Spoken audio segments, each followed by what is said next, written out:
hadir di sini diizinkan Allah Subhanahu wa taala mendapatkan syafaat di yaumul akhir. Dan mudah-mudahan Allah izinkan kita bersama-sama kelak berjumpa di surganya Allah bersama Rasulullah, bersama keluarga beliau dan juga sahabat-sahabat beliau. Amin Allahumma amin. Bukankah itu tujuan kita ya Ibu?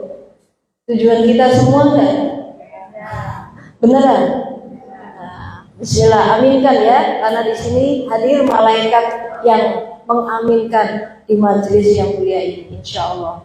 Usiku Mbak Yaya nafsi bitaqwallah, saya mengingatkan diri saya sendiri dan juga ibu-ibu, teman-teman yang ada semua di sini, bahwasanya kehadiran kita di sini, waktu kita yang sudah kita investasikan, kemudian materi dan juga tenaga kita yang sudah investasikan kita di sini, agar dicatat sebagai pemberat amalan soleh oleh Allah Subhanahu wa taala di yaumul mizan. Kita review niat kita. Mari kita sama-sama meniatkan kehadiran kita di sini agar kelak dicatat sebagai pemberat amalan soleh untuk kita semuanya. Amin Allahumma amin. Baik, saya Yani mewakili dari Majelis Salim Khairul Indonesia sebagai pembawa acara. Acara yang pertama akan ada pembukaan, yang kedua akan ada tausiah dari Ustaz, kemudian nanti akan ada tanya jawab, dan terakhir nanti akan ada sesi foto insya Allah ya. Baik, ibu-ibu yang semoga dirahmati oleh Allah Subhanahu wa taala, agar acara ini bisa diberkahi oleh Allah Subhanahu wa taala, dirahmati oleh Allah Subhanahu wa taala. Mari kita buka kajian hari ini dengan bacaan basmalah. Bismillahirrahmanirrahim.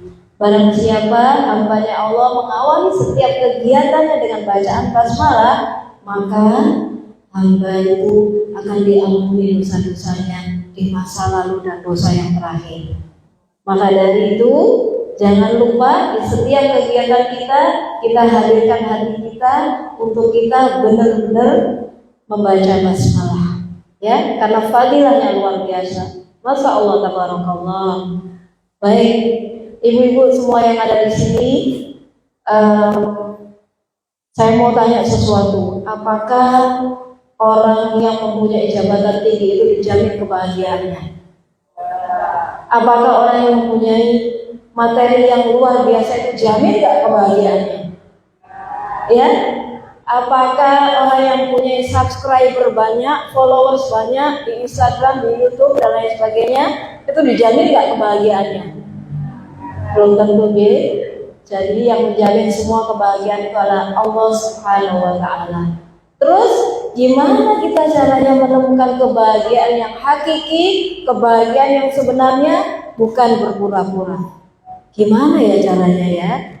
Mari kita mengais ilmu dari guru dan kita hari ini, kita hadirkan hati, kita catatkan, kita siapkan catatannya. Kita benar-benar harus menghadirkan hati, pikiran, jiwa kita. Jangan sampai jiwanya di sini, raganya melayang-layang. Baik, mari kita sama-sama mendengarkan ilmu sharing yang akan disampaikan oleh Ustaz Imam Wahyu. Kepada Ustaz Wahyu. Bismillahirrahmanirrahim. Assalamualaikum warahmatullahi wabarakatuh.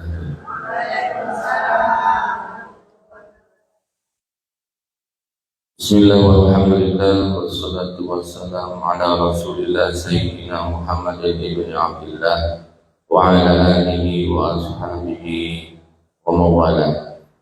Asbahna wa asbahal mulka walhamdulillahi wahdahu la syarika lah. Lahul mulku wa lahul hamdu wa huwa ala kulli syai'in qadir. Yang saya hormati rekan-rekan dari Majelis Taklim Khairatul Nisa. Yang saya hormati takmir masjid di Ponorogo dan juga rekan-rekan sekarang yang mungkin ikut melalui streaming ataupun melalui TV. Alhamdulillah pagi hari ini bisa bersama dalam suasana yang luar biasa. Tidak ada satupun kejadian di dunia atau yang menghampiri kehidupan kita itu kecuali dicatat oleh Allah dalam Lauhul Mahfuz. Termasuk panjenengan bertemu dengan saya diundang di sini oleh panjenengan, itu semua sudah dicatat oleh Allah. Dan semoga pertemuan kita ini jadi pertemuan yang barokah. Duduk kita di majelis ini semoga mendatangkan ketenangan jiwa, dan semoga Allah mencatat kebaikan kita ini sampai nanti di hari kiamat. Amin. Ibu-ibu yang dirahmati Allah, bisa ke atas sedikit yang pertama, finding happiness. Ke awal apa? Ini slide ke atas. Pertama,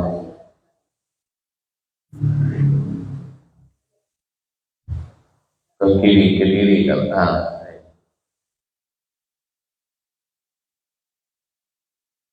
Oke. Finding happiness. Ini kebetulan saya mendapatkan judul ini karena banyak orang yang merasa sekarang ini ketika diberikan Allah karunia itu tidak merasa bahagia. Saya tanya dulu, kebahagiaan itu harusnya dicari atau diusahakan atau bagaimana? Diciptakan. Karena yang bisa menciptakan kebahagiaan adalah diri kita sendiri. Saya menemukan rumus, ternyata kebahagiaan itu sudah ada. Tinggal kita ini bagaimana cara menemukannya. Kalau panjenengan saya tanya, bagaimana panjenengan mencari kebahagiaan? Kalau bahagia itu dicari, bagaimana caranya? Cari kemana?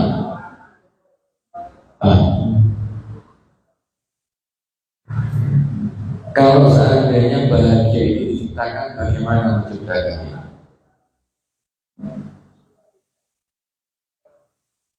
Tapi kalau seandainya bagaimana kebahagiaan itu ditemukan, di situ saja.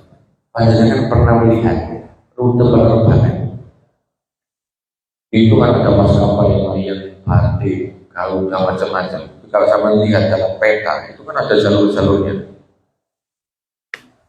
Itu kalau tidak ditemukan jalurnya, dia mencari sendiri, kira-kira pilotnya mencari sendiri, selamat atau betul. Jadi dia harus konfirmasi dengan towernya yang ada di bandara. Aku mau landing, bagaimana caranya? Diarahkan sekian derajat, kamu harus kesini. Find your happiness. Temukan. Karena sesungguhnya kebahagiaan itu sudah disediakan oleh Allah Subhanahu wa Ta'ala. Tinggal kita cara menemukannya. Tadi disinggung oleh saudari kita, apakah dijamin orang yang punya uang banyak bahagia, rumah mewah bahagia, mobil yang mewah bahagia? Belum tentu. Karena bahagia itu sesuatu yang lebih rumit daripada sekedar gembira. Saya pilih tema ini, kenapa tidak saya pakai looking for? Kenapa tidak saya pakai searching? Kenapa saya pakai find? Finding itu artinya menemukan. Dan semoga setelah panjenengan sharing dengan saya di majelis ini segera menemukan kebahagiaan. Next, What is happiness? Dalam bahasa Inggris ada yang mengatakan sama. Happiness, pleasure itu kesenangan. Gladness, glad itu juga bahagia sama. Tapi ada tiga ini. Semuanya itu berbeda-beda kalau pada lihat di Oxford Dictionary. Itu beda-beda. Maka happiness ini yang saya pilih sebagai tema. Kalau kita lihat dalam kamus bahasa Indonesia, kebahagiaan itu adalah kesenangan dan ketentraman hidup, lahir batin. Orang bisa dikatakan bahagia kalau dia mendapatkan keberuntungan, kemujuran. Itu kalau apa? Kamus besar bahasa. Lain lagi, Britannica.com. Nih, kita bisa cek. Happiness itu apa? A state or emotional well-being that a person experience a narrow sense when good things happen in specific moment. Bahasa terjemahan bebasnya adalah suatu rasa di mana manusia itu mendapatkan hal-hal yang menyenangkan dalam satu momen tertentu. Itu disebut happiness. Ini yang terakhir dari Oxford Dictionary. Good fortune or luck in life or in particular affair, success, prosperity. Sebuah keadaan yang menguntungkan, di mana orang itu merasa beruntung dan dia merasakan ada sesuatu yang masuk dia disebut kebahagiaan. Itu happiness. Nah, sebelum kita lanjut kepada happiness itu, next, ini ada beberapa gambar. Yang pertama, ini gimana ini kira-kira? Ada yang pernah ke sini? Belum. Ini Labuan Bajo. Belum pernah ya? Kira-kira kalau panjenengan di tempat seperti ini, bahagia apa? Bahagia. Oh, tergantung sama siapa, ini berarti tersedia. Gak mau sendirian. Orang kadang mencari kebahagiaan itu dengan cara healing. Sekarang kan musik healing. Mungkin ke pantai, mungkin ke gunung. Tapi kebanyakan manusia itu suka antara dua. Kalau nggak ke perairan, lautan, atau ke gunung, antara dua itu. Dan orang memang suka mencari kebahagiaan di tempat-tempat yang sepi, menyendiri, merenung. Kenapa? Karena itu memang tabiat daripada manusia. Ini kembali saya tarik kepada psikologi ya. Kita diciptakan oleh Allah itu ketika lahir sendiri apa bareng-bareng? Sendiri, kecuali kembar ya. Kalau kembar bareng-bareng itu pun juga gak saling menyapa, bukan matu di sini kembar. Jadi tidak ada saling menyapa. Nah, nanti ketika kita sudah dewasa, sudah mau kembali ke liang lahat, itu akan merasa ingin sendiri lagi. Kalau jenengan nggak percaya, silakan dicoba. Dan ketika kita ingin menuju ke arah itu sudah latihan. Sudah biasa. Karena orang kalau sudah semakin berumur, usianya sudah semakin banyak, itu pasti lebih ingin sendiri daripada dengan banyak orang. Itu sudah pasti. Kecuali yang orang dalam hatinya memang sudah terpaut sama Allah, itu sejak dari dia muda sampai tua inginnya sendiri. Seperti wali-wali Allah itu sendiri. Ada ulama yang memang khusus berdekatan dengan Allah itu inginnya sendiri dari awal. Nah bagi kita yang masih ada urusan-urusan duniawi, yang masih pengen giling-giling itu, wah ini berbeda. Coba gambar yang kedua. Kalau ini ke pantai, gambar yang kedua itu. Nah, Ada yang suka diving? Nggak suka semua ini. Lihatnya di TV aja ya. Orang kalau melihat pemandangan bawah laut, subhanallah. Kalau pandangan ke pantai, biasanya ke Pasir Putih mungkin yang dekat dengan sini, atau ke daerah Lamongan sana Pacitan, itu bisa melihat melalui kotak itu, snorkeling namanya. Itu indahnya luar biasa. Orang melihat pemandangan laut itu senang. Oke, selanjutnya ada lagi. Ada yang suka hiking? Enggak suka semua ya? Salah gambar kali saya. Kalau saya suka hiking, suka camping. Orang kalau ingin melampiaskan emosinya, 1 minggu itu sudah bekerja.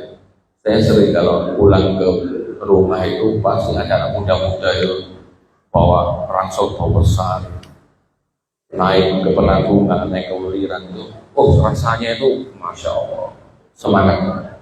Saya punya ustadz, beliau mungkin sekarang usia 60 lebih. Beliau camping, ya, namanya takhoyam, kemah ya. Itu dari arah Pacet sampai ke arah Terawas, jalan kaki Bu, 60. Nah, beliau ini rumahnya di Deltasari, pasti tahu orang. Orangnya kecil, tapi kalau suruh takhoyam, wow, Masya Allah.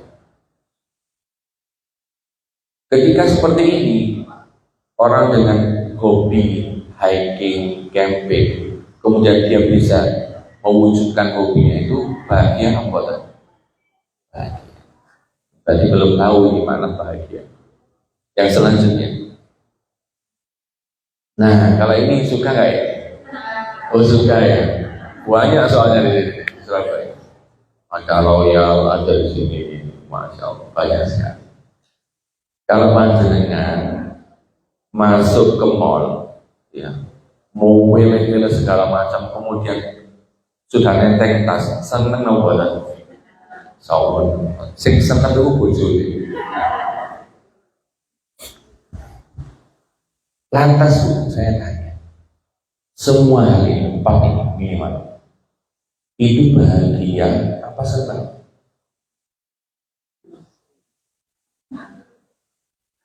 Gimana? Senang. Senang itu sifatnya terus menerus apa sementara? Mau kok dilakon? Diulang lagi. Ya begitulah. Perbedaan antara bahagia dengan senang. Kalau bahagia itu, coba kita lihat next. Bahagia itu lagi di dalam Al-Quran ada dua kelompok. Coba next. Yang pertama al-farah dan as-sa'adah. Al-farah itu artinya senang, sa'adah juga senang. Yang kedua as-surur dan al-falah. Perbedaannya adalah tatkala kita dalam keadaan farah, kesenangan dalam hati, mendapatkan sesuatu yang dicintai, disukai, gitu. Tapi sifatnya temporer, sementara. Coba dulu waktu panjenengan pertama kali makan baru, ya, lihat suami, seneng apa bahagia? Seneng, oh, seneng kan? Sementara barang dijalani, punya anak, loh kok ini? Ya. Tapi kalau surur dan falah, sukacita, kebahagiaan, kesenangan, kegembiraan, yang ini tersimpan lama sebagai sebuah nilai. Jadi kapan jenengan pertama kali punya anak, Ustaz, seneng nopo bahagia? Bahagia, yakin sama bahagia. Seneng apa bahagia?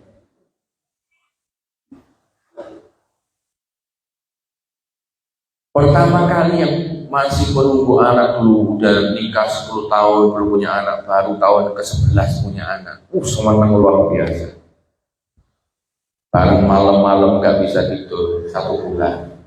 Mulai tersulut, ini kok ya anak.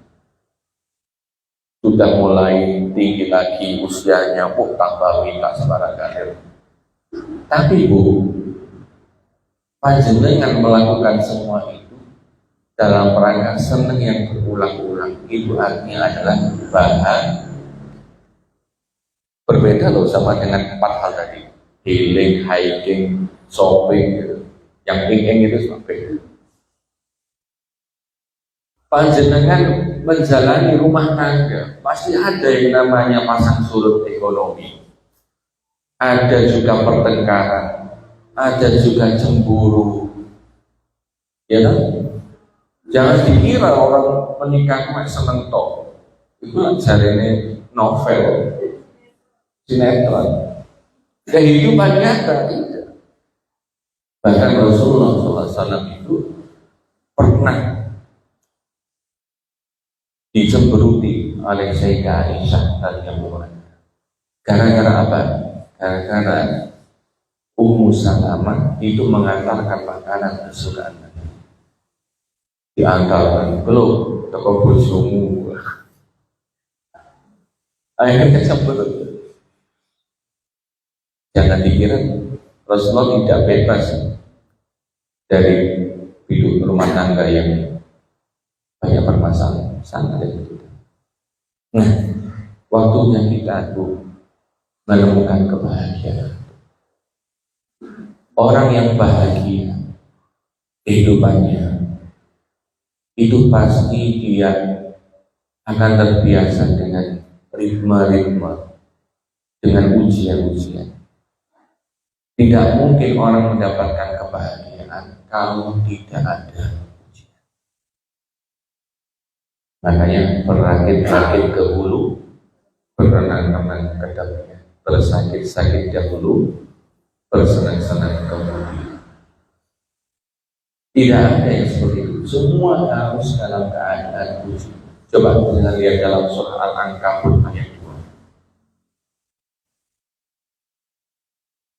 Allah mengingatkan di situ, apakah orang-orang yang beriman itu mengira tatkala sudah mengatakan aku beriman kepada Allah, kemudian tidak diuji oleh Allah. A'udzubillahi minasyaitonir rajim. Ahasiban nasu an yutraku an yaqulu amanna wa hum la yuftanun. Apakah mereka mengira ketika sudah mengatakan aku beriman kepada Allah kemudian tidak diuji? Orang yang beriman kepada Allah pasti diuji. Untuk apa? Untuk menemukan kebahagiaan bertemu dengan Allah Subhanahu wa ta'ala.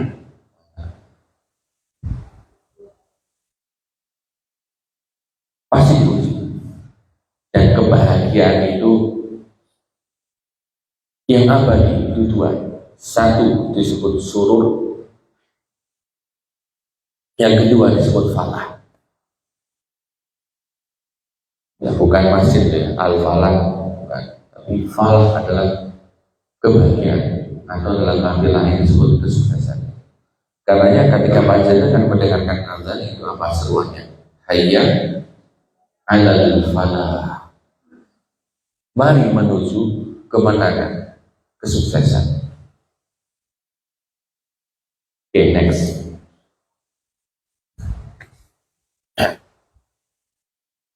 Ini ada al-farah, ada as-surur.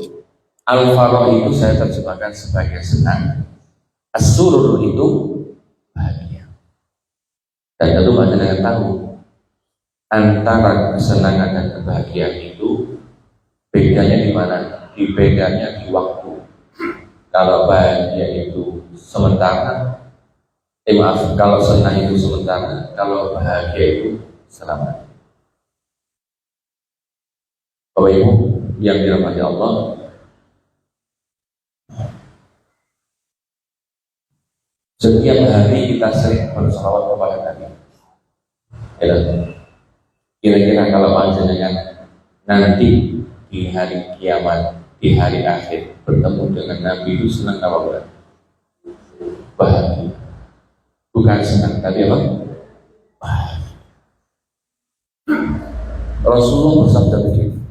Waktu itu ditanya, nanti suatu saat ada orang-orang itu yang menjadi teman baik. Disebut dalam hadis itu Khalil, teman baik.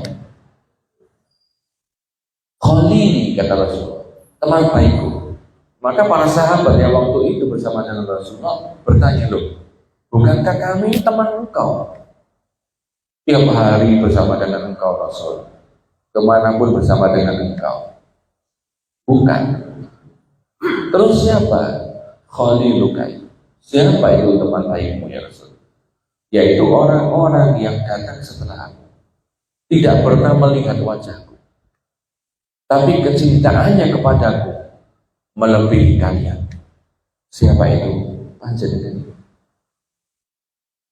Dan nanti itu akan bersama dengan Rasulullah. Kebahagiaan kita itu hadirin jamaah sekalian, tatkala syafaat Allah diturunkan kepada kita melalui Nabi Muhammad Sallallahu Alaihi Wasallam.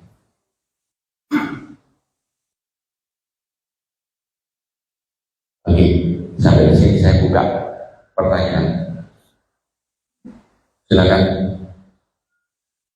Jadi 2 slide pertanyaan biar nanti tidak lama-lama. Silakan. Ada yang tanya? Ada yang tanya? Itu yang tanya? Monggo.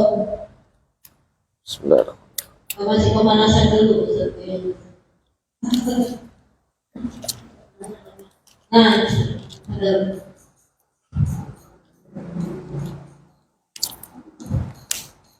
Sebenarnya berarti apakah adakah kebahagiaan itu di dunia, bahkan di dunia itu berarti hanya kebahagiaan itu adanya nanti di akhirat.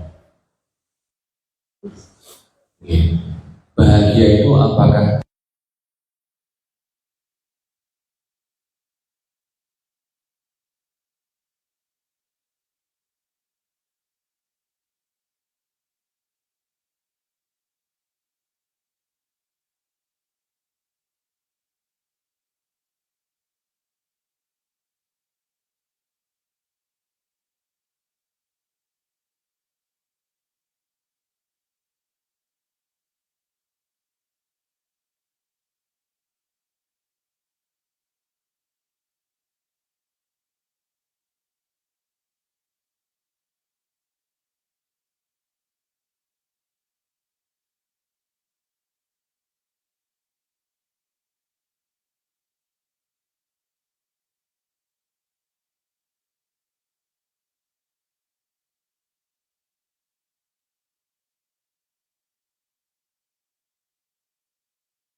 Ikuti ya. Maulaya salli wa sallim daiman abada ala habibika khairil khalqi kullihim. Bisa? Satu dua tiga coba. Maulaya salli wa sallim daiman abada ala habibika khairil khalqi kullihim. Artinya Bu, wahai Tuhanku,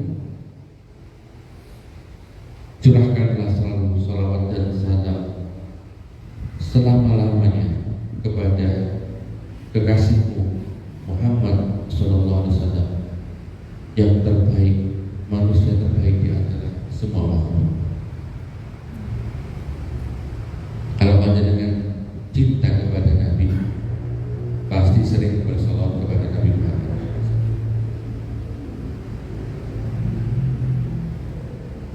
Huwal habibul ladzi turja syafa'atuhu li kulli haulin minal ahwali muqdahibin. Coba. Huwal habibul ladzi turja syafa'atuhu li kulli haulin minal ahwali muqdahibin. Artinya apa? Dialah seorang kekasih, yaitu Nabi Muhammad, yang diharapkan syafaatnya kelak pada setiap kejadian-kejadian yang mengerikan. Kejadian mengerikan itu apa? Nanti di hari kiamat, di padang mahsyar, tidak ada pertolongan kecuali pertolongan syafaat dari Nabiullah Muhammad SAW. Dan tak kala itulah baru kita merasa bahwa sholawat kita kepada Nabi nanti akan sangat bermanfaat. Sekarang mungkin belum, tapi nanti akan bermanfaat.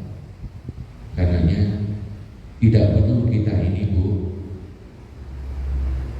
ingin mendapatkan bukti bahwa api itu panas. Tidak perlu mendapatkan bukti bahwa khamr itu memabukkan. Tidak perlu mendapatkan bukti kalau tertabrak mobil itu sakit. Ya, nanti itu sudah ada sendiri. Neraka panas itu sudah jelas, nggak perlu bukti. Masa kita harus ke neraka dulu baru percaya? Ya, syafaat Rasulullah Muhammad SAW itu jelas. Dan berbahagialah orang yang nanti mendapatkan syafaat dari Rasulullah Muhammad SAW. Faedah ketiga, Ya Rabbi bil Mustafa balligh maqasidana wa ghfir lana ma madha ya wasi'al karami. Dapat sekali lagi, Ya Rabbi bil Mustafa balligh maqasidana wa ghfir lana ma madha ya wasi'al karami. Wahai Tuhanku, demi Al-Mustafa yaitu Muhammad SAW, kalau panjenengan doa ingin dikabul sama Allah, jangan lupa diawali dengan apa? Kenapa? Karena huwal habib, Rasulullah itu kekasih Allah, disebut namanya di awal doa kita, pasti diberikan oleh Allah. Ya Rabbi bin Mustafa, dengan perantaraan nama Muhammad SAW Al-Mustafa, sampaikanlah apa yang menjadi maksud kami. Waghfir lana ma madha, dan ampunilah dosa-dosa kami. Ya wasi'al karami, wahai Zat yang maha luas kedermawanannya.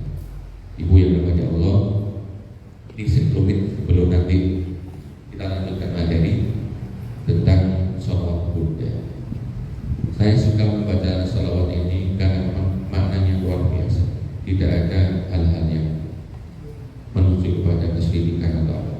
Oke, next. Kita masuk lagi materi. Sebenarnya di dalam Al-Quran tadi kan sudah ada empat kosakata. Pertama sa'ada digabungkan dengan farah, kemudian surur digabungkan dengan farah. Nah, ini faktor dan motif. Orang kalau mendapatkan sa'ada itu berawal dari kepatuhan. Sa'ada tadi apa? Senang. Sa'ada apa lagi? Senang.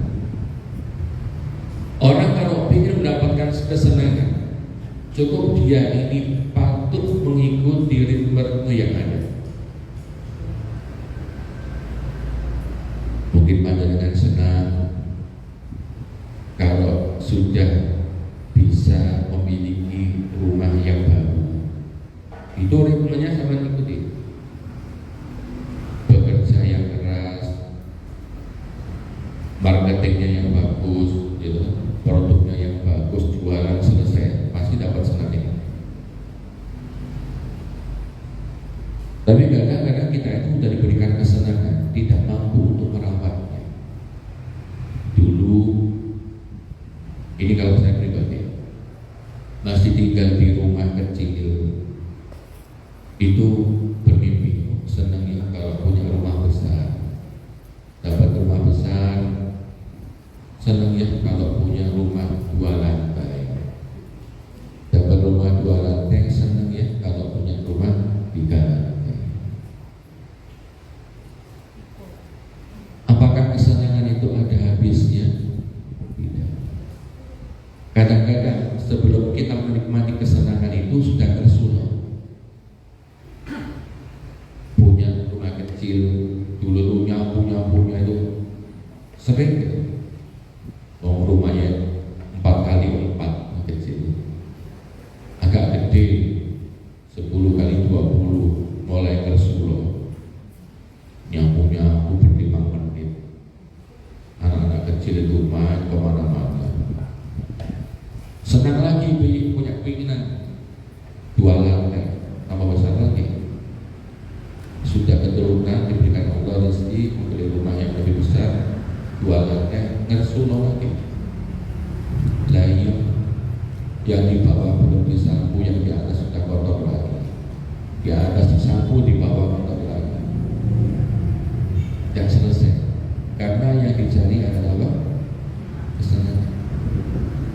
Kalau surur, motifnya adalah toleransi. Surur tadi termasuk apa? Bahan. Saya tanya, orang yang dia ini terbebas dari berbagai macam pikiran, itu orang yang toleransi atau yang tidak toleransi? Orang yang terbebas dari beban pikiran itu orang yang toleransi atau yang tidak toleransi? Toleransi, yakin saya. Nah, dalam yang sering kita jumpai adalah perkara-perkara muamalatun nas, berinteraksi dengan manusia. Contoh ini contoh, panjenengan baru saja punya rumah, kemudian ada tetangga yang bangun rumah. Wah, materialnya ditaruh di depan rumah jenengan, nitip lah, meskipun gak ngomong. Kira-kira panjenengan itu toleran apa boten? Toleran karena suka atau terpaksa?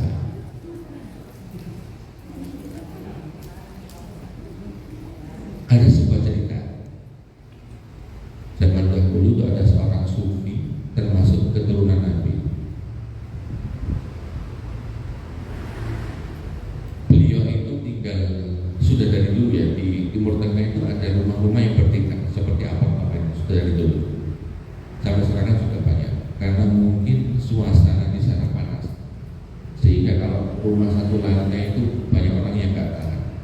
sirkulasi udaranya mereka. Nah, waktu itu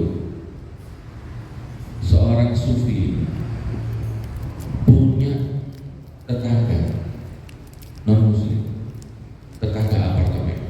Jadi dia itu di lantai ini, tetangganya di atasnya. Setiap hari bertemu. Wah, bertemunya seperti biasa. Tapi yang mengherankan adalah ternyata tetangga atasnya itu toiletnya bocor. Namanya apartemennya kan bertumpuk-tumpuk, toiletnya pasti di bawah. Itu netes di tengah-tengah rumahnya apartemennya. Berjalan bertahun-tahun, tapi diwadahi sama sufi, diwadahi, dikasih wadah tertentu biar najisnya itu tidak tercampur kemana-mana. Suatu ketika tetangganya yang di atas dia ini, yang toiletnya bocor itu sakit, dijenguk. Nah, ini sifat muslim begitu. Masih ingat Rasulullah tatkala beliau itu berjalan menuju masjid diludahi waktu sholat subuh 3 hari, ternyata kok gak usah ngeludahi mana, kangen Rasulullah. Ini segini aku gak apa, dicari, ternyata sakit. Pulang ke rumah Rasulullah dibawakan makanan, langsung ke situ.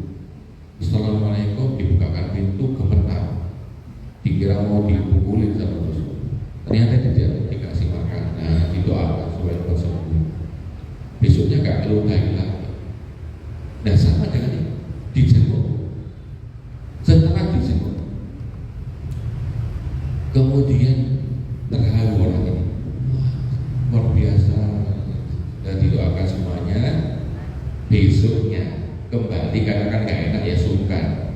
Besoknya bertamulah orang yang non muslim ini ke rumahnya seorang sufi tadi, apartemen bawahnya, dan bertamu. Ketika diketuk pintunya, lampu nih iki wong gak tahu Agus. Masa orangnya kalau ketika ketemu itu baunya wangi, lah kok kamarnya baunya gak enak. Sudah kerasa nih, dibukakan pintunya, disuruh masuk, tambah gak enak baunya. Ya jelas gak enak dari toiletnya dia.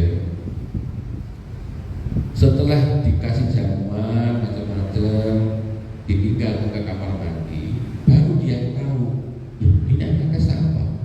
Ternyata dari toiletnya dia netes air mandi. Dan itu dibiarkan. Walhasil orang yang non muslim tadi seketika itu menjadi muslim dan minta maaf. Kenapa sufi ini tidak memberitahukan kepada tetangganya? Toleransinya terlalu jauh. Yang dipikirkan adalah kebahagiaan akhirat.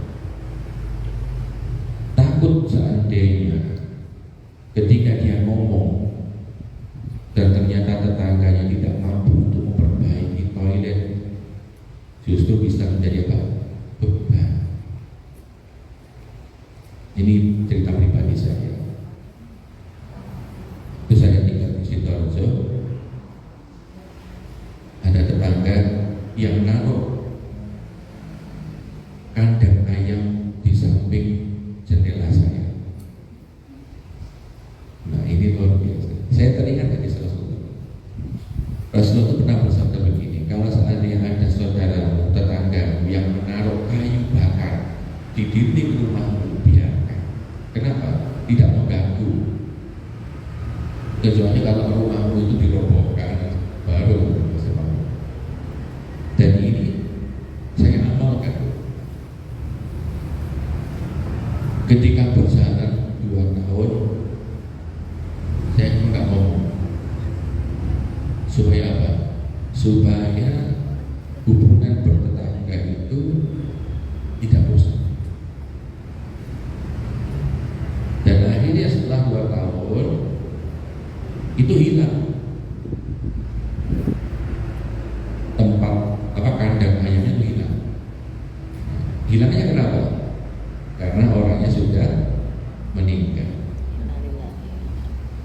Nah, kadang-kadang seperti saya kemarin baru ada kejadian ini beneran terjadi. Ada seorang yang baru menikah 3 bulan dengan ini perempuan 3 bulan dengan laki-laki mu'alaf. Laki-laki mu'alaf ini punya anak, tapi perlakuan kepada suaminya yang baru ini itu tidak baik. Jadi anaknya ini durhaka dengan bapaknya. Jadi perempuan ini ibu sambung. Nah, kok delala kemarin meninggal, kemudian cerita ke saya, selama 3 bulan itu Masya Allah, tabungan dia habis, seluruhnya habis untuk membiayai anaknya yang kurang soleh. Kemudian saya katakan, mungkin inilah saatnya panjenengan ditolong oleh Allah dengan cara apa? Meninggalnya suaminya, dan beruntungnya suaminya tadi itu belum disahkan secara hukum, jadi masih nikah siri. Seandainya sudah nikah dengan hukum, itu nanti bisa dituntut. Kenapa? Toleransi. Nah, ini hati-hati. Kadang-kadang kita kemudian kebahagiaan orang itu berawal dari ketidakbahagiaan. Farah yang ketiga. Farah tadi bagian daripada senang. Itu dari apa? Dari penghargaan motifnya. Orang kalau dihargai pasti dia senang. Apapun itu, panjenengan ketika berada di rumah, kemudian suami datang, kemudian panjenengan doakan selamat datang atau assalamualaikum, sampai cium tangannya, cium pipinya, pernah gitu ya? Sering kan ya? Dikasih minum, disuruh makan, duduk dulu mas, makan. Itu penghargaan yang luar biasa pasti senang. Ketika sudah senang, laki-laki itu dengan minta apapun pasti dia pasti dikasih. Jangan sampai ketika orang yang ingin dihargai itu kemudian tidak mendapatkan penghargaan, pasti yang timbul adalah sifat-sifat kebalikannya. Mungkin sedih, mungkin dia bersama marah, kecewa dan seterusnya. Karena sifatnya sedih, kecewa dan seterusnya itu semuanya temporer, tidak ada yang abadi. Jadi kalau kecewa nggak mungkin terus, pasti suatu saat ada yang baik. Karenanya kalau kita berumah tangga, ada satu hal yang tidak panjenengan sukai dari suami, itu jangan dijadikan alasan untuk membenci. Karena nanti suatu saat pasti ada sesuatu yang membuat panjenengan bahagia atau senang. Makanya konsep dalam Al-Quran, kalau engkau tidak suka kepada pasangan, maka tunggulah sebentar, lihatlah kebaikan di antara kalian berdua. Tidak mungkin suami istri itu tidak punya kebaikan, pasti punya. Mungkin suaminya tidak terlalu rajin, istrinya yang rajin. Suaminya tidak terlalu rapi, istrinya yang rapi, saling melengkapi. Panjenengan rapi tapi tidak bisa memperbaiki genteng. Ada yang memperbaiki genteng, nggak bisa. Suaminya yang bisa, itu melengkapi. Sampai mungkin bisa menanam nasi, tapi suami yang membawakan beras, beras 40 kilo di Tigul TV, sampai bisa. Saling melengkapi, pasti ada kebaikan. Nah itu kasih apresiasi dengan menghargai, pasti akan datang namanya kesenangan. Yang terakhir malah bahagia itu dari kesungguhan al-falah itu. Orang yang bersungguh-sungguh pasti akan mendapatkan kebahagiaan yang abadi. Coba panjenengan lihat di dalam surah Al-Imran. Itu ada satu kisah di mana orang-orang muhajirin itu ke Madinah ditolong oleh orang-orang Ansor. Lil fuqara'il muhajirin alladzina uhsiru fi sabilillah. Sebentar saya lupa.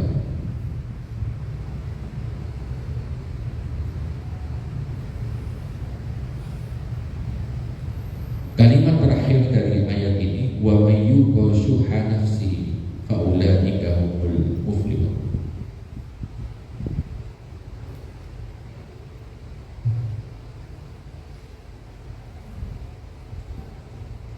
Oh maaf, surah Al-Hasyr ayat 9.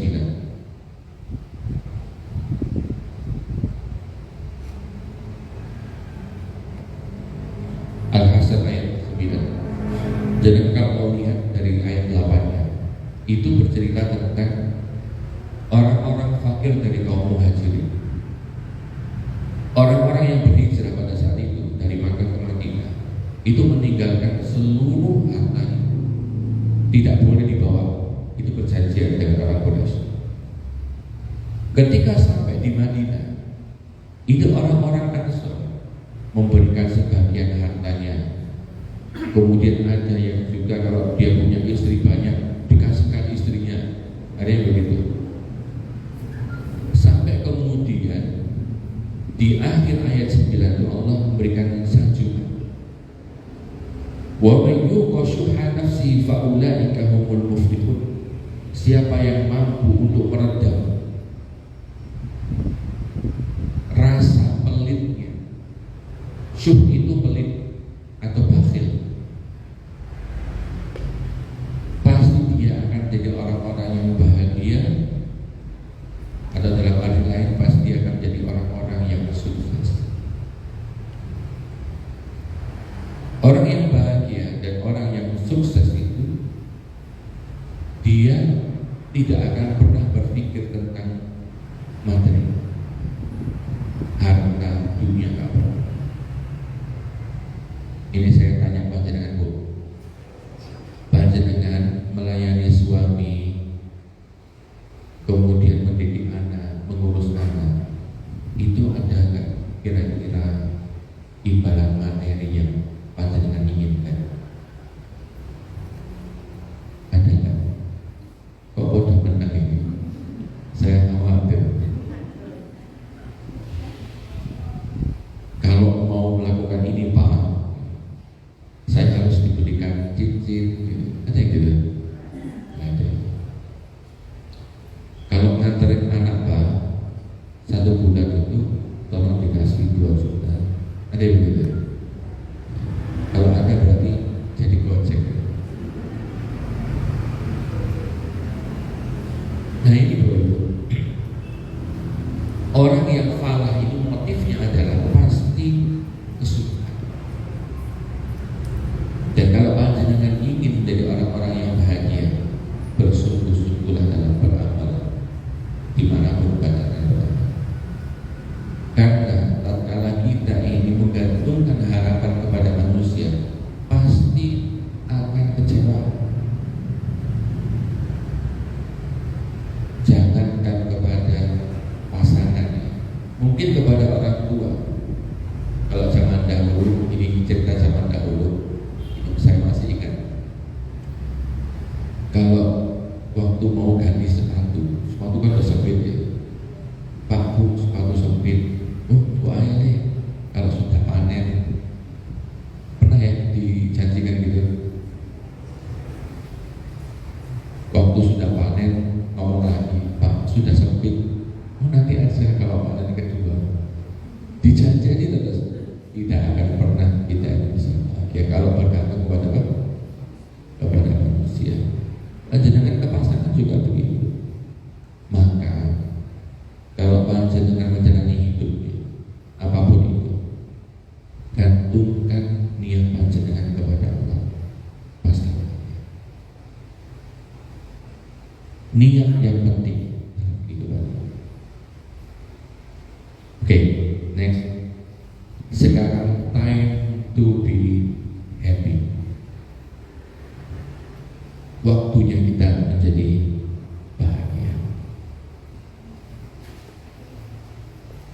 Semangat MT Khairatul Lisan, ini semangatnya perkataan Imam Syafi'i. Kalau engkau mendapatkan teman yang baik, jangan tinggalkan. Betul. Karena teman yang baik itu pasti membuat panjenengan itu bahagia secara mental dan juga spiritual. Saya teringat sabda Rasul, atau mungkin ini bisa dikatakan juga asar sahabat, perkataan sahabat.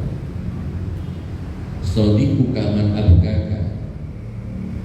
Teman itu adalah orang yang mampu membuat engkau menangis karena kesalahanmu. Laman adhaka, bukan orang yang mampu membuat engkau tertawa pada saat engkau salah. Saya ulangi, teman yang benar itu yang mampu membuat engkau menangis tatkala engkau salah, bukan teman yang membuat engkau tertawa pada saat engkau salah. Kadang kalau panjenengan punya bestie, ya, sister dan lain sebagainya, itu kalau panjenengan punya salah ditutupi, Bu. Malah dibuat terus sama gak salah, salah itu kira-kira. Nah, ini hati-hati ketika nanti ekonomi kita turun, Bu, popularitas kita turun, ini pasti ninggalin orang yang begini, pasti ninggalin. Justru orang yang mendukung panjenengan, wah, ketika kita punya salah, betul, sampai yang salah, harusnya begini. Tuh, ini orang sejati, ini teman. Kalau panjenengan tahu teman sejati panjenengan itu suami. Ada nggak suami dia menyuruh kepada keburukan? Nah, ya, nggak ada. Mungkin 1001. Tapi kadang-kadang kita ini suka diceramai orang lain, tapi nggak pernah suka diceramai oleh suami. Justru kita mungkin yang menceramai suami, ya kan? Iya. Sama-sama saling menjaga. Nah, sekarang waktunya kita menjadi. Bagaimana caranya? Yang pertama, next.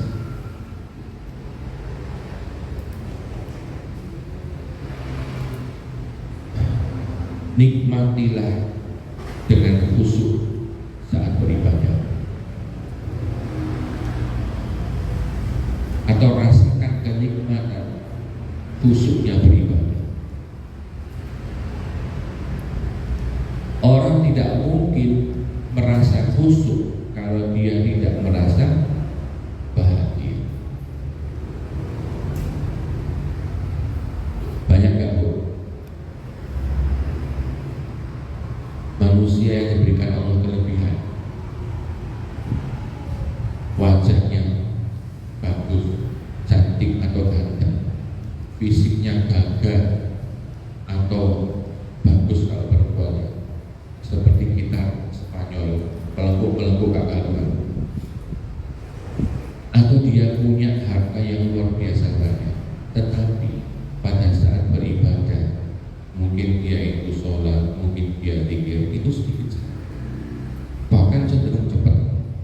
Ada bukan?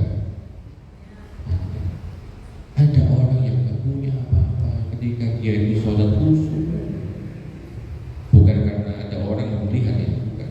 Memang begitu. Kenapa? Tidak ada beban.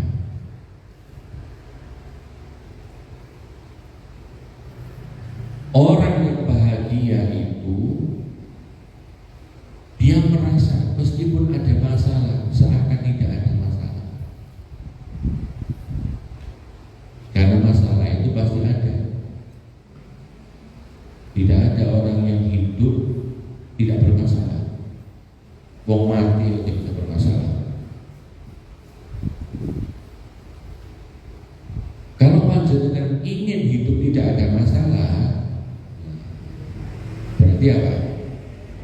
Ya nggak usah itu kuncinya, karena hidup ini penuh masalah.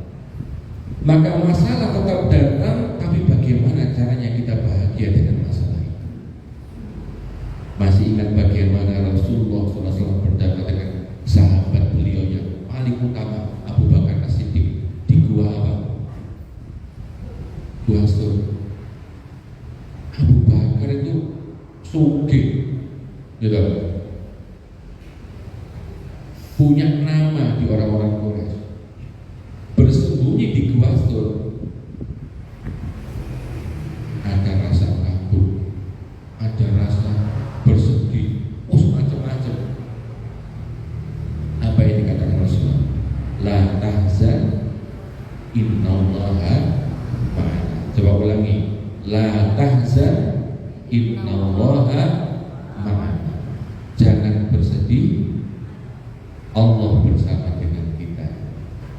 Coba ulangi. Jangan bersedih, Allah bersama dengan kita. Orang yang sudah begini, Bu, pasti dia merasakan khusyuknya beribadah. Oke, yang kedua, bagaimana cara untuk happy? Jauhkan diri dari perbuatan dan perkataan yang tidak berguna. Panjenengan kalau bangun tidur setelah doa itu pegang HP nomor boten? Pegang HP ya? Nah, coba diusahakan mulai saat ini. Nantilah nanti bangun tidur jangan pegang HP dulu 1 jam lah. Wait dulu, Pak suratnya dulu. Berit pagi jangan udah. Tapi nggak tahu lagi kalau wirid HP-nya apa wiridnya di HP. Nah ini makan lagi gitu. Intinya jangan melihat sosmed dulu. Kenapa? Secara psikologis manusia itu dipengaruhi oleh 2 keadaan. Pertama, ketika dia sebelum tidur. Peristiwa ketika dia sebelum tidur. Yang kedua, peristiwa setelah dia bangun tidur. Saya belajar NLP. Kalau panjenengan ingin anak itu menjadi anak yang penurut, maka cara untuk treatmentnya adalah pada saat dia menjelang tidur. Anaknya mungkin terlalu hiperaktif kemana-mana, dia tidak nurut dengan panjenengan, semua belum sesuai harapan sebelum tidur. Waktu diururi, dikeloni itu dengan elus-elus ini apa kepalanya sampai dia agak setengah merem. Saya beritahu, Kak, dia jadi anak yang soleh atau solehah, nurut kepada ayah bunda, dan nanti saya doakan, ibu doakan atau mama doakan nanti menjadi penghafal Al-Quran. Diulangi lagi, nah jadilah anak penurut kepada ayah bunda dan seterusnya. Itu masuk ke dalam alam bawah sadar. Begitu pula setelah bangun tidur. Makanya dalam Islam itu setelah panjenengan bangun tidur, itu apa yang dilakukan? Berdoa. Kalau bisa datangi anak sambil bangunkan subuh itu. Ayo subuh. Buat didatangi, sudah doa belum? Doa. Kasih masukan lagi omongan. Pinter, sudah bisa bangun subuh. Saya doakan jadi anak yang sukses dunia akhirat. Langsung termotivasi. Sama kita juga gitu. Bangun tidur langsung apa? Sosmed. Nanti yang masuk ya informasi di sosmed itu. Oke? Maka tinggalkanlah perbuatan dan perkataan yang tidak berguna, pasti pada bahagia. Sama dengan ketika kalian mendengarkan perkataan yang tidak berguna, pasti gak bahagia. Pagi-pagi ke tukang sayur, belanja sekolah ngomongnya 2 jam. Jadi omong macam-macam, Bu RT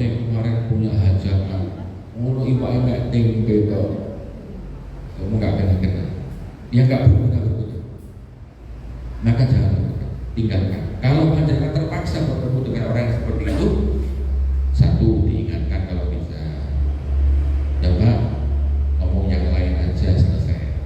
Kalau nggak bisa, tinggalkan, nggak perlu dijawab. Oke, yang ketiga, bagaimana caranya untuk bahagia di dunia ini? Suka berbagi sebagian rezeki kepada orang lain. Sukalah berbagi. Rizki Allah itu bukan cuma harta. Saya ulangi, rizki Allah itu bukan cuma harta. Ada tenaga, ada pikiran, gitu. Ada doa, ada harta.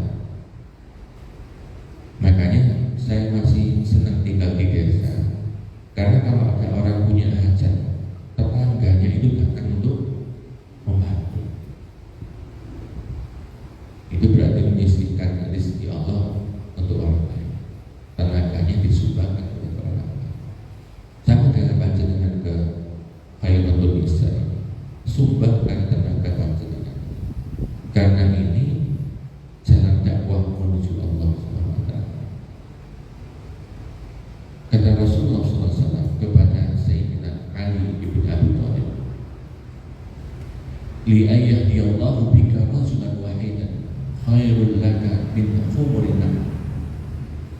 Satu orang saja dengan perantaramu mendapatkan hidayah dari Allah, kemudian dia menjadi orang yang baik, di keluarganya jadi baik, di masyarakatnya jadi baik, ibadahnya kepada Allah semakin khusyuk, itu lebih baik daripada engkau diberikan satu unta merah. Satu unta merah itu adalah unta yang paling mahal, mungkin sekarang harganya sudah ratusan juta. Makanya dengan perantara sebagian rezeki Allah tenaga kita, perkataan kita, kadang-kadang ibu-ibu, orang kalau datang kepada kita itu sudah mikir-mikir, siapapun itu, entah saudara, tetangga, atau bahkan teman, datang kepada jenengan itu sudah mikir. Satu, mungkin dia cari tukang. Yang kedua, mungkin dia cari nasihat. Itu sudah mikir. Orang ketika punya masalah kemudian mengucapkan masalahnya kepada panjenengan, itu juga diukur sama dia. Kira-kira orang ini mampu nggak memberikan solusi, mampu nggak menutupi aib saya. Itu sudah diukur. Maka berbahagialah panjenengan yang sudah diberikan amanah oleh Allah untuk mendengarkan curhatan-curhatan orang-orang yang bermasalah. Caranya bagaimana supaya menjadi bahagia kita juga? Caranya sumbangsih pemikiran. Oh begitu ya Mbak, oh begitu ya. Coba jangan begini-begini. Sumbangsih seperti itu. Sekarang ini yang sedang terjadi di Turki itu gempa dengan kekuatan yang luar biasa 7, sekian magnitudo. Bahkan ada beberapa yang sudah ditemukan yang jenazah 10.000 lebih kan rasa. Nah ini kita doakan semoga menjadi syuhada semuanya, karena janji Allah siapa yang meninggal adalah meninggal karena bencana alam, meninggal karena terkubur, itu kan terkubur reruntuhan, itu pasti sakit di sana. Oke, kita lanjutkan. Yang selanjutnya, orang akan bahagia dan menjadi bahagia tatkala dia mampu untuk menjaga kemaluannya, kecuali terhadap istri atau pasangannya atau budak yang dimiliki. Karena orang merasa dengan pasangannya itu kurang sah, kadang-kadang. Tapi tatkala dia mencari pasangan lain yang tidak sah, itu tambah gak sehat. Di rumah ada masalah, cari di luar rumah. Keinginannya itu mendapatkan kebahagiaan. Justru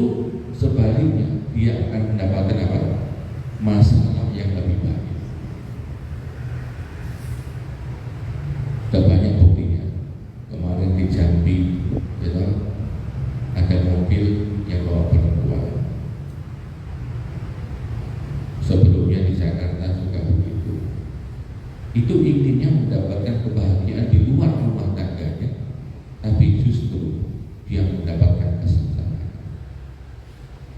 Maka jangan sekali-kali kita ini mengubah atau bahkan memberikan harapan. Yakinlah itu semuanya, apa yang sudah disahkan oleh Allah, meskipun berat panjenengan lakukan, berat panjenengan lalui, berat panjenengan jalankan, pasti banyak kebaikan di situ.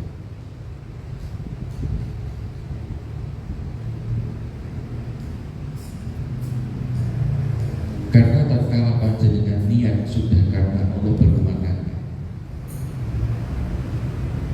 disaksikan oleh manusia, bahkan disaksikan malaikat pada waktu itu. Ketika panjenengan mau akan dengan pasti syahadat, asyhadu an la ilaha illallah wa asyhadu anna muhammadar, pasti syahadat. Itu malaikat semua bersaksi. Ketika sudah begitu, tetap jalannya dengan pasang, kecuali memang sudah tidak ada kecocokan, bukan bisa, nah itu di luar cerita lain. Tapi kalau selama panjenengan masih sah dalam satu pasangan, jangan sekali-kali memberikan harapan kepada orang lain di luar pasangan. Justru jatuhnya pasti sengsara. Maka jagalah kemauan kita. Yang terakhir, kalau ingin bahagia, peliharalah amanah dan janji yang sudah pernah kita ucapkan. Kita berjanji kepada Allah dalam setiap sholat, inna sholati wa nusuki wa mahyaya wa mamati lillahi rabbil alamin. Ini janji kepada Allah. Sholatku, ibadahku, ya Allah, hidupku, matiku hanya untuk itu janji. Tepati itu, pasti panjenengan bahagia. Sama dengan panjenengan dengan pasangan. Mas, cintaku karo sampean ini sehidup semati. Tidak akan ada yang bisa menggantikan dirimu, Mas, dalam hatiku. Itu ditepati. Tapi kalau sudah meninggal, ya jangan sehidup semati. Bisa cari lagi. Nah di sini, ketika orang itu sudah aman kepada janjinya, insya Allah kebahagiaan. Panjenengan ingat bagaimana cerita Rasulullah SAW. Tatkala beliau itu ditakdirkan oleh Allah untuk menaruh Hajar Aswad, masih ingat kan? Sebelum Nabi Muhammad menjadi Rasul, usia sekitar 35 tahun. Waktu itu Ka'bah sedang dibongkar dan dibangun ulang. Nah, Hajar Aswad ini karena sesuatu yang dari dulu sudah banyak diberikan perhatian oleh orang-orang Quraisy, maka bingung siapa kira-kira yang harus menaruh ke tempatnya semua. Maka dibilang siapa yang baru masuk ke Masjidil Haram berarti dia yang menjadi hakimnya. Ternyata Rasulullah SAW. Nah hebatnya di situ Rasulullah menyatukan beberapa kabilah, kepala suku untuk menaruh itu, dan Rasulullah kemudian yang meletakkannya di tempat semula Hajar Aswad. Ini yang menjadikan Rasulullah disebut Al-Amin, orang yang paling aman, karena tidak memihak dari empat suku tadi, semua dirangkul oleh Rasulullah. Nah, ibu-ibu yang dirahmati Allah, kira-kira ini yang bisa saya sampaikan. Kalau ada pertanyaan, monggo. Masya Allah, sebenarnya waktunya tidak cukup ya, karena kalau kita berbicara tentang kebahagiaan ini rasanya 1-2 jam tidak cukup. Insya Allah ketika ada materi lagi yang akan disampaikan Ustaz, nanti insya Allah di lain waktu lagi. Jadi yang saya simpulkan Ustaz, yang sudah disampaikan oleh Ustaz, saya sungguh tertarik sekali dengan surah An-Nahl ayat 97. Kalau bisa dibacakan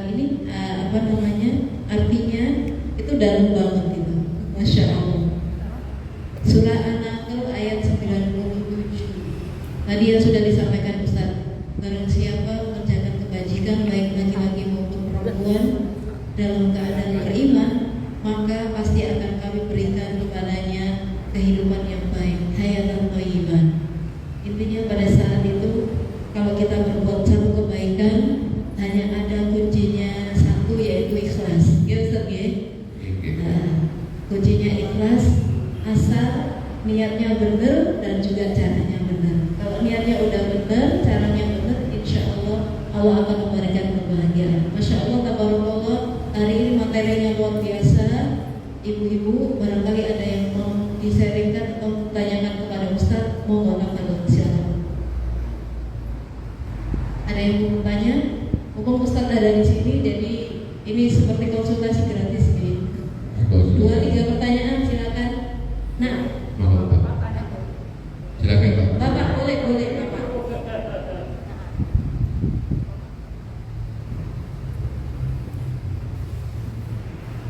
Yang saya hormati Bapak Ustaz dan Ibu-ibu sekalian, Assalamualaikum warahmatullahi wabarakatuh. Waalaikumsalam. Yang saya ingin tanyakan terkait dengan masalah khusyuk dalam beribadah tadi. Kita sebagai umat muslim tentunya punya keinginan untuk melakukan ibadah itu dengan khusyuk kan. Tapi dalam kenyataannya mungkin bukan saya sendiri, mungkin yang lain juga begitu.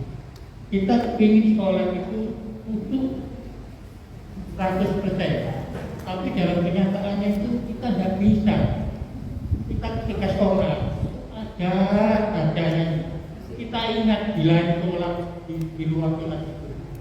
Nah, pertanyaannya, apakah itu bagian dari pekerjaan setan yang memang tugasnya mengganggu orang beribadah, atau mungkin karena datang dari pengaruh pikiran kita sendiri? Terima kasih. Assalamualaikum warahmatullahi wabarakatuh. Waalaikumsalam warahmatullahi wabarakatuh. Berarti nanti ada sesi bagaimana sholat khusyuk itu. Apa dulu Ustaz? Iya. Sholat khusyuk. Ada satu firman Allah. A'udzubillahi minasyaitonir rajim. Bismillahirrahmanirrahim. Hafizu 'alas shalawati was sholati wusta wa qumu lillahi qanitin.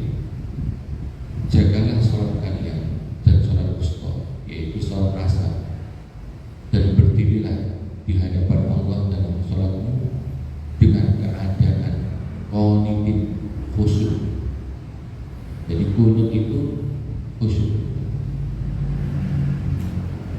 Lantas tatkala kita ini ingin khusyuk yang sebenarnya, karena memang betul itu kata Bapak tadi. Kalau kita kehilangan kunci, digolek gak ketemu, coba wudu terus sholat, kok waktu sholat tak ketemu, udah kayak gini, sering ya begitu ya. Caranya bagaimana?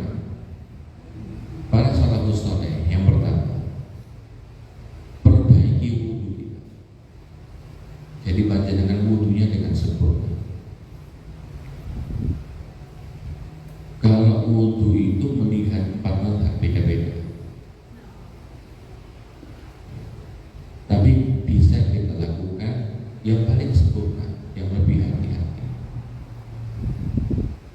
Kemudian setelah itu jangan lupa sunnah-sunnah wudu dilakukan, terutama kumur-kumur dan juga istinsyaq, memasukkan air ke dalam itu, karena syaitan itu tinggalnya di rongga-rongga yang lembab. Ini sedikit ilmu tentang ruqyah. Di mana dia faisur ini apa namanya? Ya rongga itu. Kemudian rongga tenggorokan. Kemudian di 2 kemaluan. Itu tempat-tempat yang lembab. Setan suka. Kadang-kadang saya melihat orang wudu itu kalau memang di hidungnya dibasahi, cuma begini-gini kan, harus apa? Dihirup, dikeluarkan. Istinsyak, idhal ma bil anfi, summa ikhraj, dimasukkan air itu ke dalam hidung dan dikeluarkan. Itu dan itu luar biasa. Satu, secara manfaat kesehatan yang ada, dan juga manfaat untuk spiritualnya. Ketika sudah begitu sempurna wudhunya, jangan lupa doa kita wudhu. Asyhadu an la ilaha illallah wa asyhadu anna Muhammadar Rasulullah. Allahumma ij'alni minat tawwabin waj'alni minal mutatahhirin. Yang kedua, setelah itu ketika panjenengan mau sholat, jangan lupa minta pertolongan kepada Allah, minimal baca surah An-Nas, Qul a'udzu birabbin nas, malikin nas, lalu kemudian menghadap ke arah kiblat, takbir. Ada mungkin pertanyaan, Ustaz, saya kalau merem khusyuk, tapi kalau melek gak khusyuk. Ya. Kalau panjenengan ini sebenarnya memang melek, harus apa? Matanya terbuka, sunahnya begitu. Tapi kalau dengan mata terbuka panjenengan kurang khusyuk, maka boleh dengan mata tertutup. Kaidahnya dalam usul fikih, maka yudraku kulluhu la yudraku kulluhu. Apa yang tidak bisa dijangkau semuanya, jangan kau tinggalkan seluruhnya. Saya nggak bisa sholat dengan melek, terus nggak usah sholat, jangan begitu. Kalau jangan khususnya dengan merem, silakan tutup mata, kemudian sholatlah sesuai dengan apa yang ada. Insya Allah itu lebih bisa menjaga. Sambil, nah ini di dalam hati itu jangan lupa berpikir la ilaha. Kita ini sering sholat tapi nggak bersambung sama Allah. Itu kenapa? Gak ada la ilaha illallah dalam hati. Bisa? Coba jangan kali praktek. Karena antara hati dengan ucapan itu berbeda, bisa diatur. Ketika kita ini sudah terbiasa zikir dengan hati, kemudian sambil berbicara, wah itu nikmatnya luar biasa. Udah pernah coba? Nah coba, nanti dicoba zikir la ilaha illallah dalam hati. Karena apa? Setiap nafas kita itu kalau tidak dibarengi dengan kekuatan Allah, tidak mungkin kita bisa hidup. Saya itu sering beranalogi, jantung itu terbuat dari apa? Jantung terbuat dari apa? Daging. Itu sebenarnya bukan daging, itu darah yang diminum. Kok bisa bergerak? Ya, selesai kalau itu. Secara medis itu ada energi listrik. Padahal panjenengan nggak pernah dicas. Masuk dicas di situ. Selesai. Itu bersambung kepada firman Allah. Di dalam banyak ayat Al-Quran, ketika menerangkan tentang penciptaan manusia, Allah mengingatkan kepada kita, wa nafakhtu fihi min ruhi. Aku tiupkan sebagai ruhku kepada manusia. Berarti maksudnya itu ada kekuatan Allah di sini. Kalau tidak dibarengi dengan la ilaha illallah, kira-kira pantas apa kita mulai jantung? Tentu tidak pantas. Sudah ditolong, nggak pernah menyebut nama. Ya, sama dengan pasangan.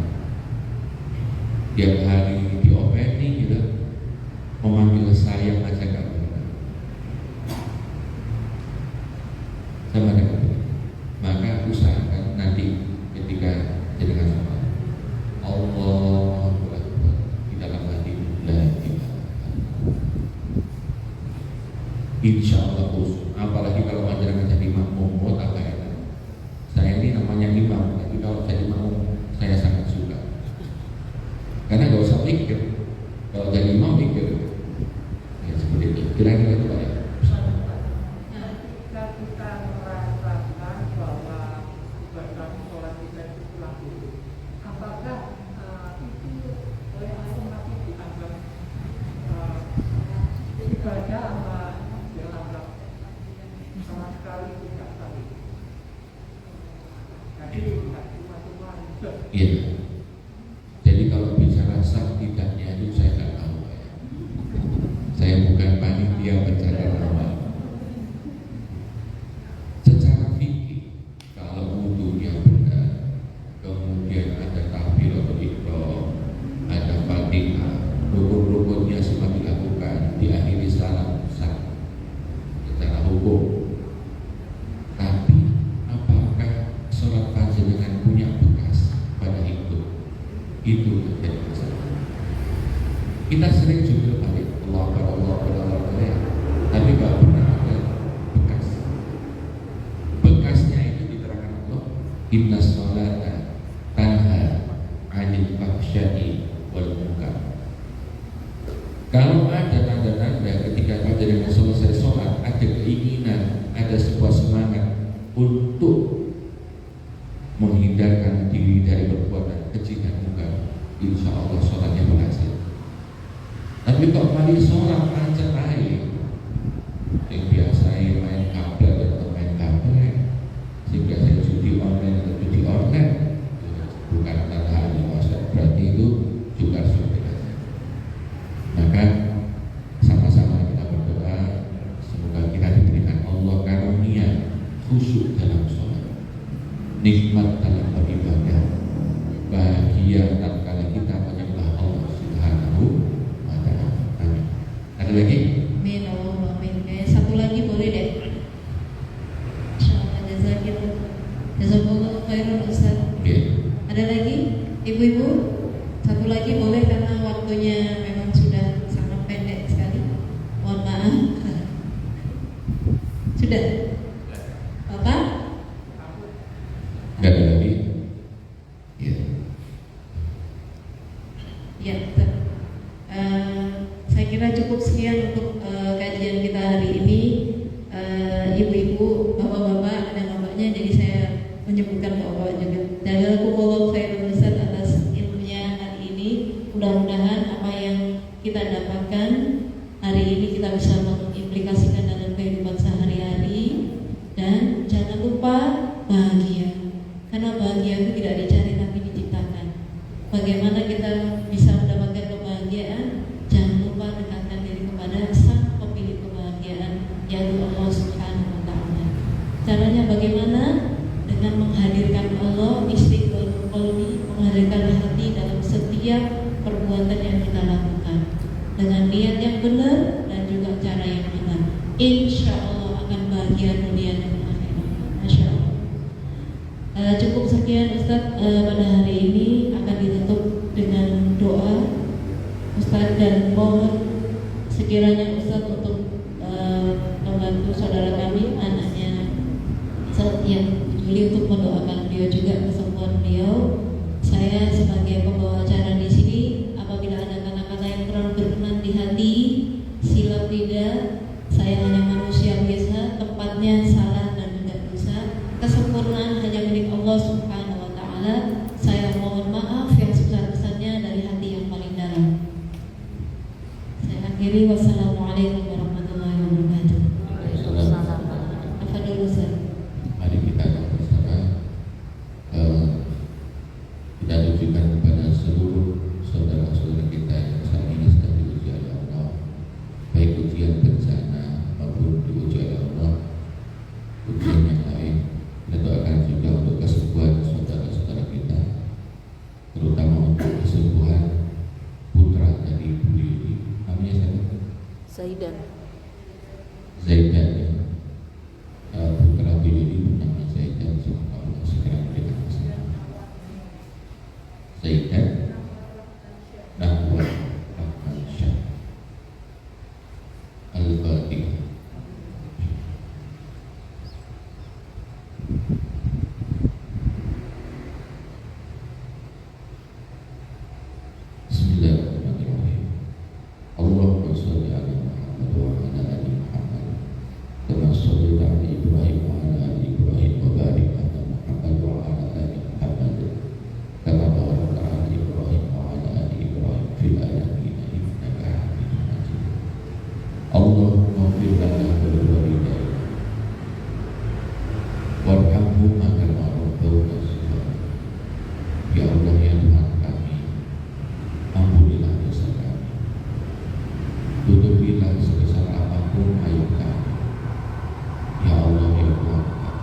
Ya Allah ya Tuhan kami mohon, utuslah malaikat-Mu untuk mengusap air mata kami saat kami bersedih. Ya Allah ya Tuhan kami, ulurkanlah tangan malaikat-Mu untuk membantu saudara-saudara kami saat ini sedang ditimpa musibah. Ya Allah ya Tuhan kami, utuslah malaikat-Mu untuk berikan kesembuhan kepada saudara-saudara kami yang saat ini diuji sakit oleh Rabbana hab lana min azwajina wa dhurriyyatina qurrata a'yun waj'alna lil muttaqina imama. Allahumma ij'alna muqimus shalah wa min dhurriyyatina rabbana wa taqabbal du'a. Ya Allah ya Tuhan kami, jadikanlah kami hamba-hamba yang khusyuk dalam sholat, yang bahagia tatkala bertemu denganmu pada saat sholat, yang bahagia untuk beribadah kepada-Mu. Ya Allah ya Tuhan kami, ringankanlah hati kami untuk senantiasa berpikir menyebut nama. Ya Allah ya Tuhan kami, ringankanlah lisan kami untuk senantiasa bersolawat untuk Nabi. Rabbana atina fid dunya hasanah wa fil akhirati hasanah wa qina adzabannar.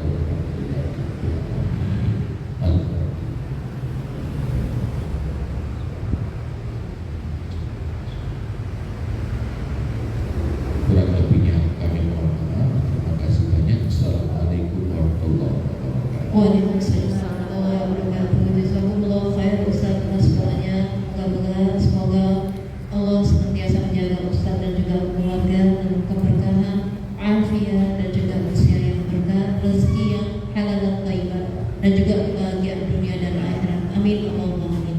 Baik ibu-ibu, bapak yang semoga dirahmati oleh Allah, demikianlah kajian kita hari ini. Mudah-mudahan apa yang kita dapat hari ini menjadi jalan keberkahan untuk kita, keluarga kita, dan juga saudara-saudara kita insya Allah. Mari kita tutup kajian hari ini dengan istighfar, kemudian bersyukur kepada Allah dan doa kafaratul majlis. Astaghfirullahaladzim, astaghfirullahaladzim, astaghfirullahaladzim. Alhamdulillahirabbil alamin. Subhanakallahumma wa bihamdika asyhadu an la ilaha illa anta astaghfiruka wa atubu ilaik. Sampai ketemu lagi di kajian bulan depan insyaallah. Assalamualaikum warahmatullahi wabarakatuh. Waalaikumsalam. Kita foto bersama ya Bu semuanya, yuk Ustaz.